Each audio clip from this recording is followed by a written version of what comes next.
reporting on the games you love by people who love to game. The MMO Reporter Network.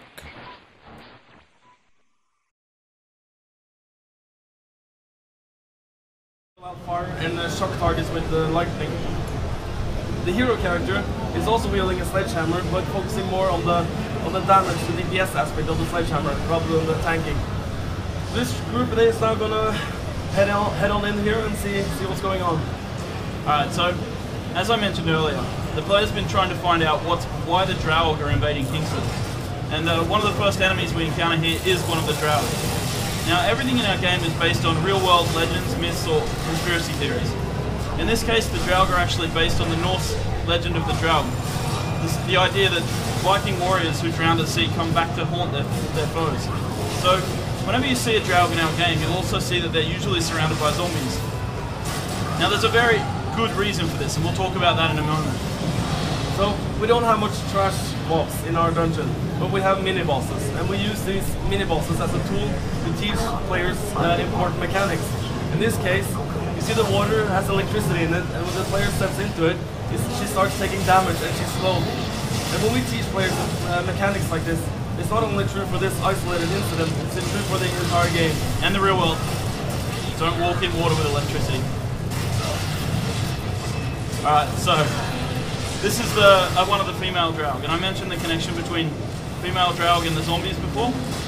The Drow cannot reproduce by normal means, so the way in which Drow create new Drow is by impregnating the corpses of their fallen foes. They basically leave their seed inside the stomachs of the zombies. And over time the zombies mutate, becoming pods, and eventually these pods erupt into new Drow.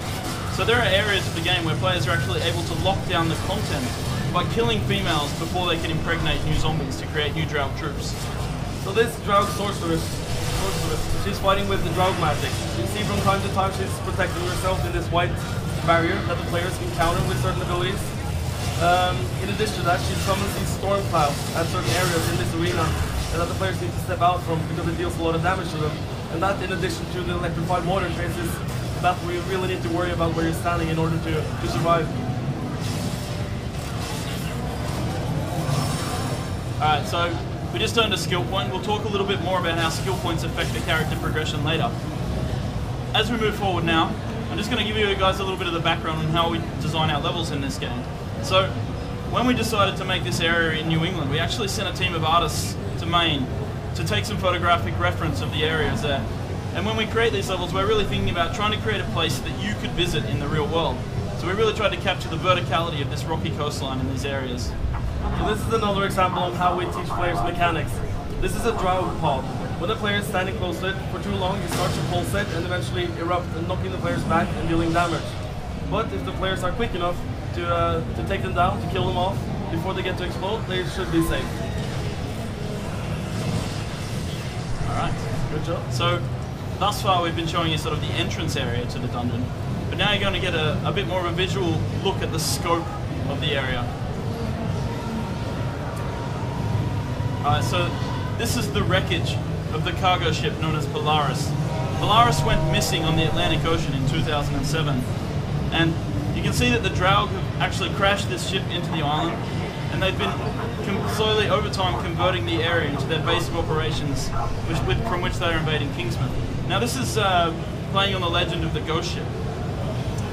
Part of the storyline of our game is that all of the myths and legends all over the world are starting to come true. The darkness is rising, but the Earth is fighting back against the darkness.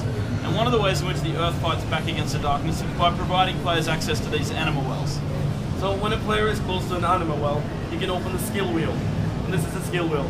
In here, the player can find over 500 unique abilities, and the player can learn every single one of them on a single character. In here you'll find weapons like shotguns, pistols, chaos magic, blood magic, fist weapons, swords, lots of cool toys to play with. And every single ability has been designed with multiple levels of synergy. A player can wield multiple weapons, so it's all about finding different cool abilities that work well with each other, maybe different weapon types that work well with each other, and take that into combat. And what we see that the character is doing now, or the player, is he learned in the first boss fight that he was playing as a melee character, but you have to step away from the water, you have to move away from the storm clouds. That's kind of cumbersome when you have to do damage as a melee, because he he couldn't be effective all the time. So what he's doing now is throwing out all his hammer abilities and switching to assault rifle and elementalism.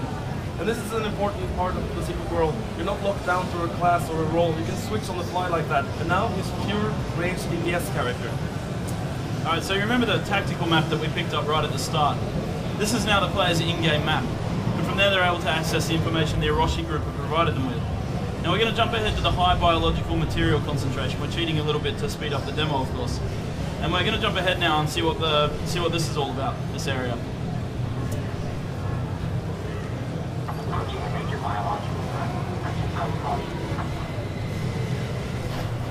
Alright, so this is the first boss, known as the Varangian. This guy is based on the real-world history of a group of Vikings, Norsemen, that crashed on the coast of Russia.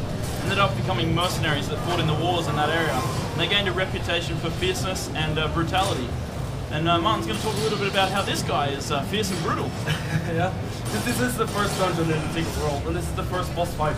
The mechanics are fairly simple, but it teaches the players some important aspects of the combat. At certain times, the Varangian will wipe his aggro list, which basically means that he will charge a random player. When that happens, it's really important that the tank is on the ball, using his taunting abilities to regain control of the fight.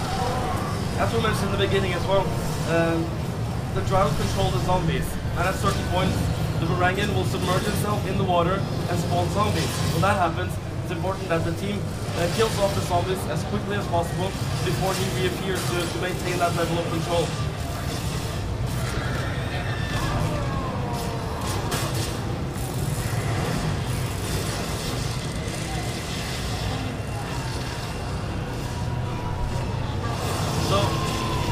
At this point in the fight, the Varangian is realizing that he's losing the battle and is retreating to a different area.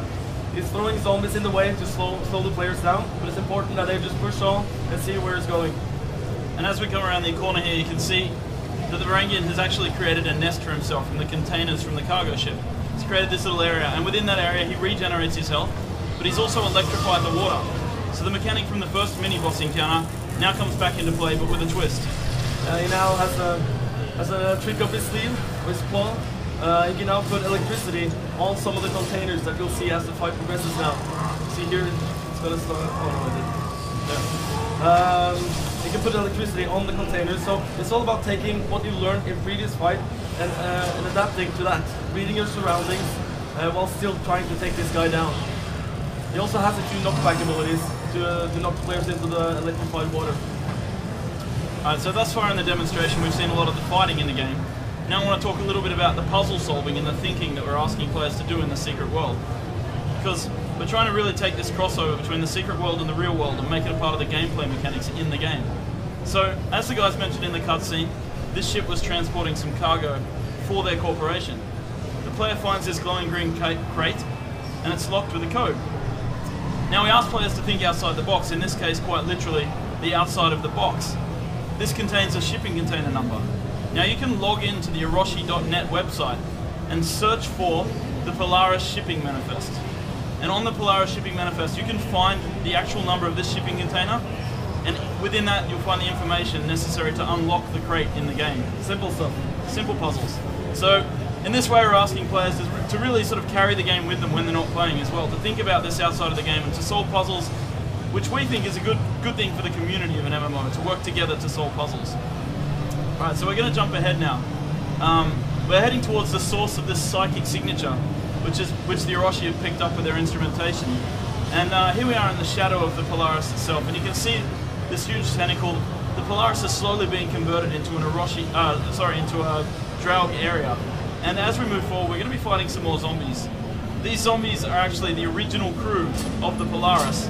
And these guys were drafted by the Drow to pilot the ship for them so that they could crash into the shore, because of course the Drow don't have hands, so they can't pilot the ship. So we're going to progress now. Martin's going to talk a little bit about progression in the game itself. Yeah, just a few words on progression. We don't have any levels in the game, but we have tons of different ways a character can progress. And we have both vertical and horizontal progression. The vertical progression comes in the form of getting better items. Getting better items make you stronger, make you heal for more, makes you do more damage, lets you mitigate more armor, lets you crowd control for longer. But in addition to that, and equally important, is the horizontal progression. The horizontal progression comes in the form of getting all these different abilities.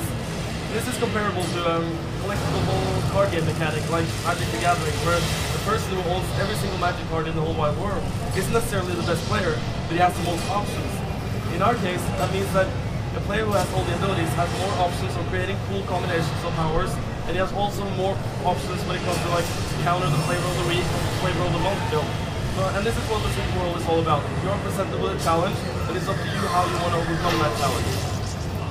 Okay, so we're coming up now on the center of the dungeon, the center of the psychic signal source, and we're going to find out what that is. Alright, so this is the Primordial Dweller. This is the mastermind behind the attacks on Kingsman Town. This guy's been leading the charge, and the players are going to need to use every single mechanic that they picked up throughout the dungeon in order to take down this boss. Yeah, this guy is fighting with the same Drow magic as the players encountered in the first fight. He's protected by these white barriers that need to be countered by certain abilities. He also spawns these poisonous ink in the water that will erupt after a few seconds that the players need to watch out for. In addition to that, he is protected by these zombies that carry the exploding pods on their back that will run up to the player and stay there.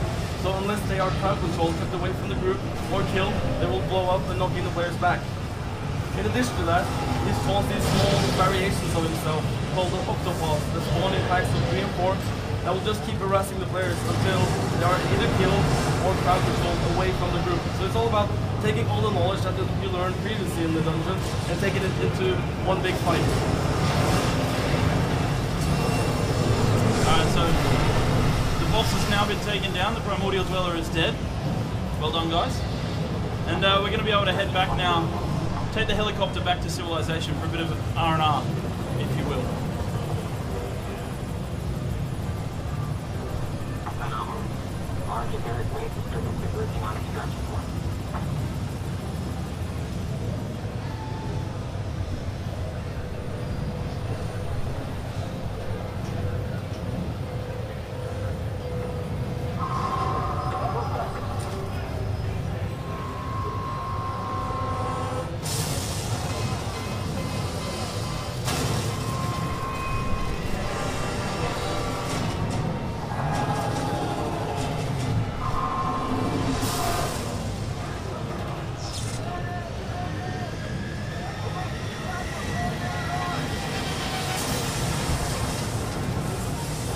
Now the players do get to fight this guy, but we're not spoiling the whole dungeon for you guys today. Instead, we're gonna switch gears a little bit and talk about the conflict between the 3 secret societies. I'll hand it over to you, and I'll get on the computer. Alright, so as you guys may or may not know, at the start of the game the player will choose between 3 secret societies: the Illuminati, the Templars, or the Dragon, as you see on the back wall here. Now, this choice of faction will affect the player's gameplay experience in 3 major ways. And the first of those ways is their choice of starting city in the game. So we're going to jump straight into that. This is the Illuminati. These guys are based in Brooklyn, New York City. These are the corporate cowboys of the secret world. Sex, drugs, and Rockefeller is their tagline. Lady Gaga on crack. These guys believe that morality is out of date, needs to be rewritten into morality 2.0. These guys are pretty hardcore when it comes to the corporate structure of their organization. Next up we have the Templars. The Templars are based in London, England, and the Templars are the righteous defenders of the old traditions of the secret world. These guys believe that killing the darkness must be done at all costs, and they don't mind who gets in their way, so they're all about smiting the darkness regardless of the innocent lives that it costs to take it down. So when a player joins the Templars, they become a part of this military group with 1,000 generations of might behind them.